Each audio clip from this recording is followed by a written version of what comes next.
বাবা বলো। হ্যাঁ বাবু, কেমন আছিস? এই তো বাবা ভালো, তুমি ভালো আছো? শরীর ভালো, তবে তোকে খুব মনে পড়ছে। দাঁড়াও বাবা, হেলমেটটা পরে নি। ঈদে কি বাড়ি আসবি না?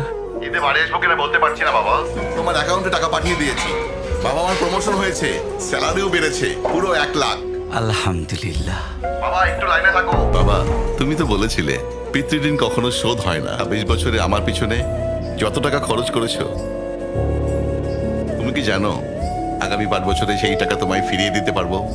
আমার এখন স্যালারি মাসে 1,00,000 টাকা বাবা। ও, এই কথা। তাহলে শোন, তোকে একটা গল্প বলি। বাবা, তোর বয়স যখন 4, তখন আমার বেতন 3,000 টাকা। 1200 টাকা ঘর ভাড়া দিয়ে 1800 টাকায় চলে সংসার। আমি আমার সাধ্যমতো সারা জীবন চেষ্টা করেছি তোর মাকে সুখী করতে।